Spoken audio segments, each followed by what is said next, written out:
Chapter 3 Power of Assumption. Man's chief delusion is his conviction that there are causes other than his own state of consciousness. All that befalls a man, all that is done by him, all that comes from him happens as a result of his state of consciousness. A man's consciousness is all that he thinks and desires and loves, all that he believes is true and consents to.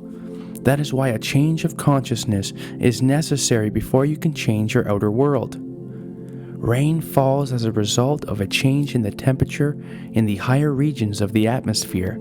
So, in like manner, a change of circumstance happens as a result of a change in your state of consciousness. Be ye transformed by the renewing of your mind. Romans 12:2.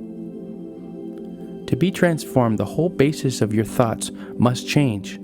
But your thoughts cannot change unless you have new ideas, for you think from your ideas.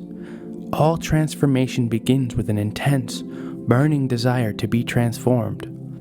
The first step in renewing the mind is desire. You must want to be different and intend to be before you can begin to change yourself. Then you must make your future dream a present fact. You do this by assuming the feeling of your wish fulfilled.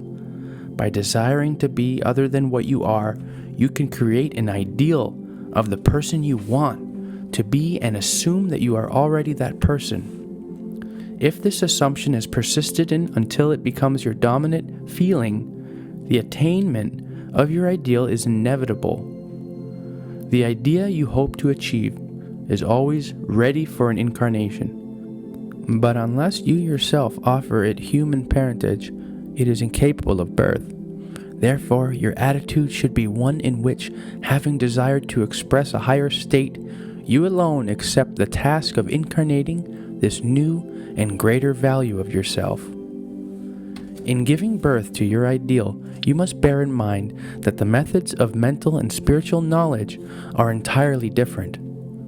This is a point that is truly understood by probably not more than one person in a million. You know a thing mentally by looking at it from the outside, but comparing it with other things by analyzing it and defining it by thinking of it, whereas you can know a thing spiritually only by becoming it, only by thinking from it.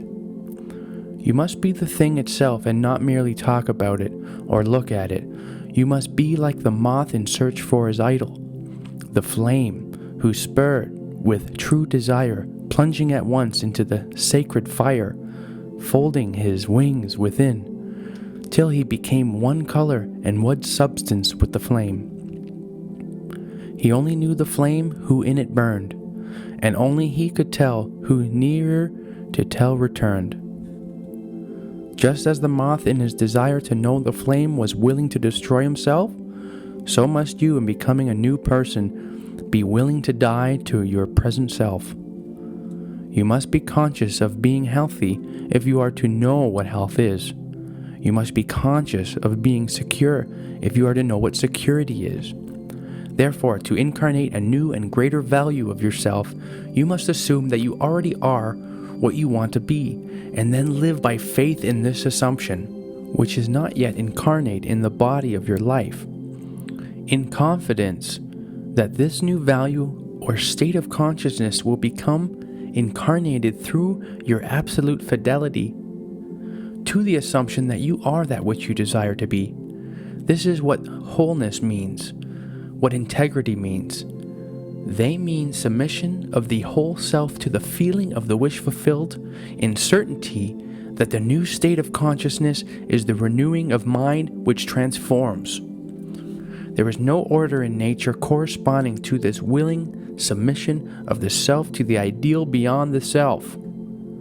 Therefore, it is the height of folly to expect the incarnation of a new and greater concept of self to come about by natural evolutionary process. That which requires a state of consciousness to produce its effect obviously cannot be affected without such a state of consciousness. And in your ability to assume the feeling of a greater life, to assume a new concept of yourself, you possess what the rest of nature does not possess: imagination, the instrument by which you create your world. Your imagination is the instrument, the means whereby your redemption from slavery, sickness, and poverty is effected. If you refuse to assume the responsibility of the incarnation of a new and higher concept of yourself, then you reject the means, the only means whereby your redemption, that is, the attaining of your ideal, can be effected. Imagination is the only redemptive power in the universe. However, your nature is such that it is optional to you whether you remain in your present concept of yourself, a hungry being longing for freedom, health, and security, or choose to become the instrument of your own redemption, imagining yourself as that which you want to be, and thereby satisfying your hunger and redeeming yourself. Oh, be strong then and brave, pure, patient, and true. The work that is yours let no other hand do. For the strength for all need is faithfully given from the fountain within you, the kingdom of heaven.